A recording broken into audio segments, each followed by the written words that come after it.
Bismillahirrahmanirrahim. Assalamualaikum warahmatullahi wabarakatuh. Perkenalkan, nama saya Nur Tanisi dengan nomor induk mahasiswa E1E01943, mahasiswi program studi pendidikan guru sekolah dasar Fakultas Keguruan dan Ilmu Pendidikan Universitas Mataram. Di sini mengangkat sebuah kasus eksploitasi sumber daya alam yang ada di Nusa Tenggara Barat, yaitu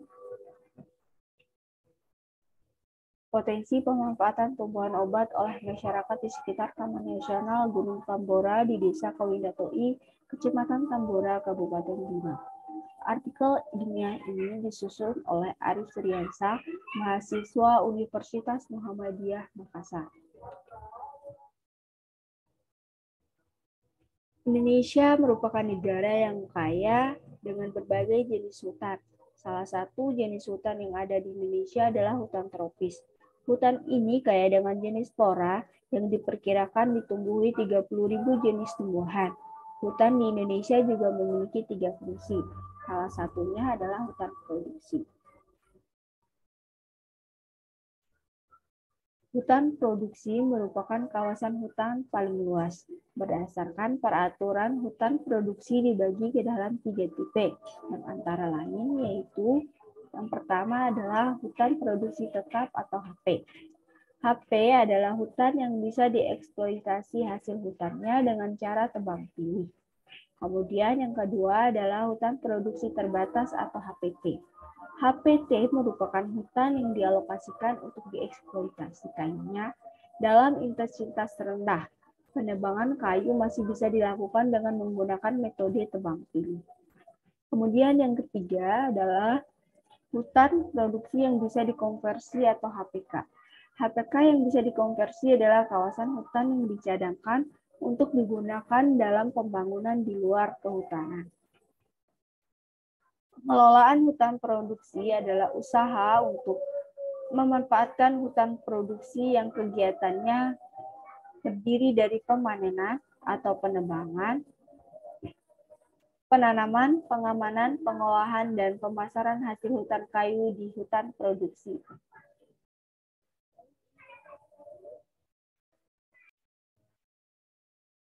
Tujuan pengelolaan hutan produksi yaitu ini adalah tercapainya manfaat ganda, yaitu menghasilkan kayu, mengatur tata air, tempat hidup marga satwa, sumber makanan ternak dan manusia, dan tempat rekreasi. Dalam keadaan tertentu, manfaat tersebut dapat saling tumbuhkan, sehingga perlu ditentukan prioritasnya. Disinilah perlu adanya tata guna lahan hutan yang permanen.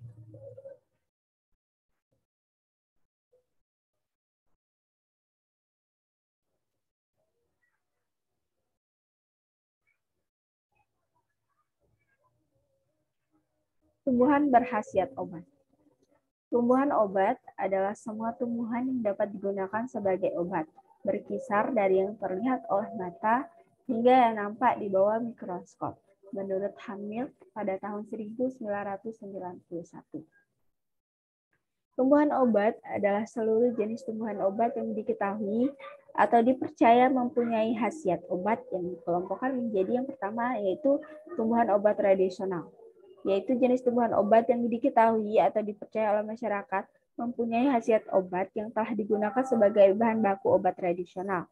Kemudian yang kedua adalah tumbuhan obat modern, yaitu jenis tumbuhan yang secara ilmiah telah dibuktikan mengandung senyawa atau bioaktif yang berkhasiat obat oleh penggunaannya dapat dipertanggungjawabkan secara medis.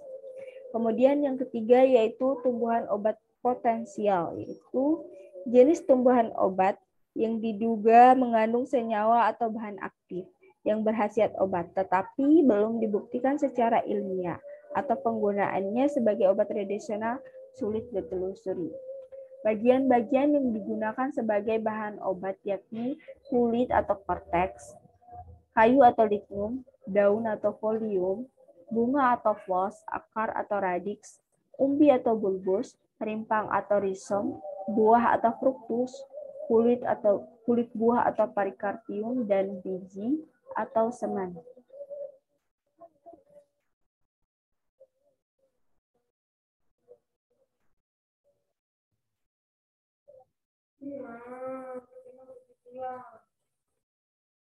Jenis tumbuhan obat yang ada di sekitar Gunung Tambora. Tumbuhan obat menjadi resep tradisional secara turun-temurun yang diwariskan oleh nenek moyang untuk menyembuhkan suatu penyakit. Di kawasan hutan lindung Kecamatan Tambora, Kabupaten Bima, khususnya di Desa Kawidato'i yang terletak di sekitar Taman Nasional Gunung Tambora, banyak ditemukan jenis tumbuhan yang bisa dijadikan obat-obatan tradisional.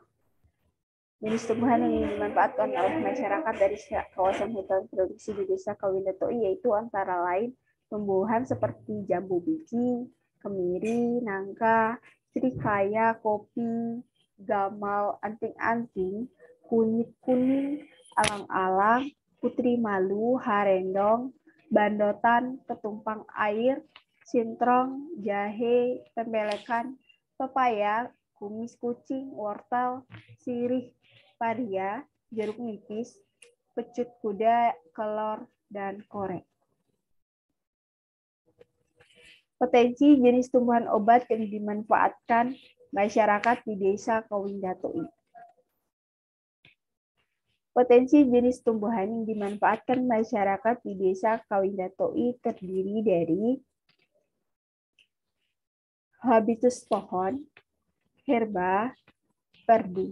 Selain itu, terdapat 26 tumbuhan yang diantaranya yaitu Psidium guajava, Aleurites mollucanus, Azalia australis, Artocarpus heterophyllus, Anonas squamosa, Coffee, Glycidia maculate, Mimosa pudica, Cocos nucifera, Lantana camara, Sursuma longa, Carica papaya, Momordica caranthia, Citrus aurantifolia, Moringa oleifera, dan masih banyak lainnya.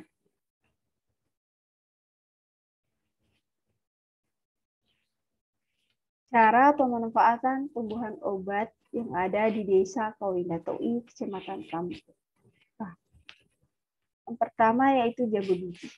Jambu biji yang digunakannya yaitu daun.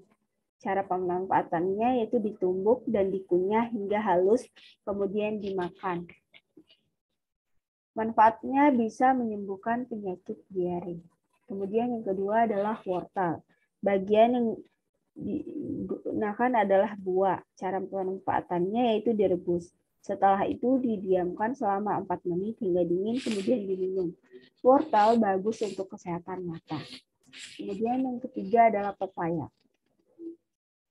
Bagian yang digunakan dalam pepaya adalah daun, buah, dan getah. Cara pemanfaatannya yaitu direbus, diminum. Getah pepaya bisa untuk menyembuhkan sakit gigi. Selanjutnya yaitu kumis kucing. Bagian yang diambil dalam kumis kucing adalah daun dan batang. Cara pemanfaatannya yaitu direbus. Setelah itu didiamkan selama 4 menit hingga dingin, kemudian baru diminum. Selanjutnya kunyit kuning. Bagian yang digunakan dalam kunyit kuning yaitu adalah umbinya. Cara pemanfaatannya yaitu diminum dan dioleskan pada luka. Kemudian kelapa. Bagian yang digunakan dalam kelapa adalah buah. Cara pemanfaatannya yaitu airnya diminum. Sirih. Sirih, bagian yang digunakan adalah daun. Cara pemanfaatannya yaitu direbus. Setelah itu didiamkan selama 3 menit hingga dingin, kemudian diminum. Sirih bagus untuk kesehatan daerah kewanitaan wanita atau perempuan. Selanjutnya yaitu kemiri. Bagian yang digunakan dalam kemiri adalah daun. Cara pemanfaatannya dibakar. Habis itu ditumbuk sampai halus, kemudian dioleskan pada bagian yang sakit. Selanjutnya paria. Bagian yang digunakan yaitu daun. Cara pemanfaatannya ditumbuk hingga halus, kemudian dioleskan pada bagian tubuh yang sakit. Selanjutnya yaitu nangka. Bagian yang digunakan yaitu daun, buah, dan biji. Cara pemanfaatannya direbus, setelah itu didiamkan selama 4 menit hingga dingin, kemudian diminum. Selanjutnya jahe. Bagian yang digunakan jahe adalah umbi. Cara pemanfaatannya ditumbuk dan diminum. Jahe baik untuk kesehatan. Selanjutnya alang-alang. Alang-alang bagian yang digunakan adalah akar. Cara pemanfaatannya direbus, setelah itu didiamkan selama 4 menit hingga dingin, kemudian baru diminum. Selanjutnya jeruk nipis. Bagian yang digunakan jeruk nipis adalah buah. Cara pemanfaatannya ditumbuh dan dibias, juga diperas, kemudian diminum. Jeruk nipis bagus untuk kesehatan tenggorokan. Selanjutnya putri malu. Bagian yang digunakan putri malu adalah daun. Cara pemanfaatannya yaitu direbus, setelah itu didiamkan selama 4 menit hingga dingin, kemudian diminum. Kemudian srikaya. Bagian yang digunakan srikaya adalah daun. Cara pemanfaatan daunnya direbus dan didiamkan selama 3 menit, kemudian diminum. Bagian yang digunakan selanjutnya yaitu pecut kuda. Bagian yang digunakan adalah daun. Cara pemanfaatannya direbus dan didiamkan selama 3 menit, kemudian baru diminum. Selanjutnya daun kelor. Daun kelor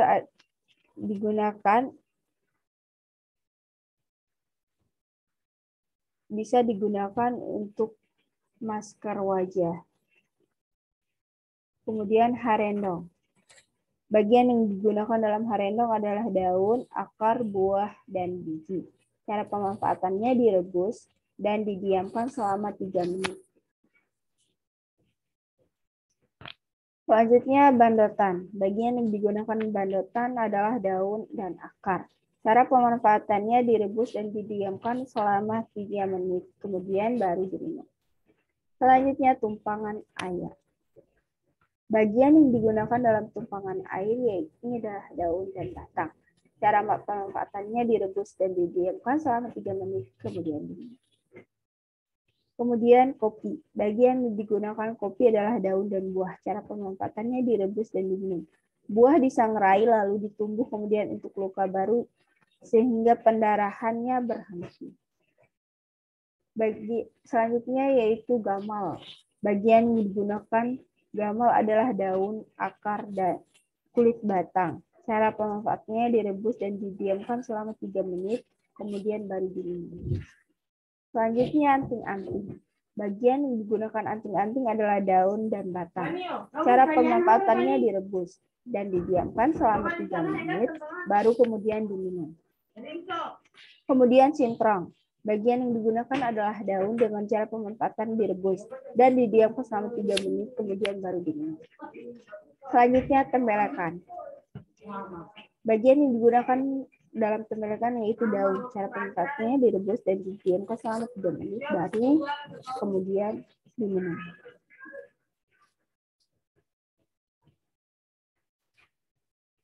Sekian hasil presentasi yang bisa saya sampaikan. Lebih dan kurangnya saya mohon maaf. Assalamualaikum warahmatullahi wabarakatuh.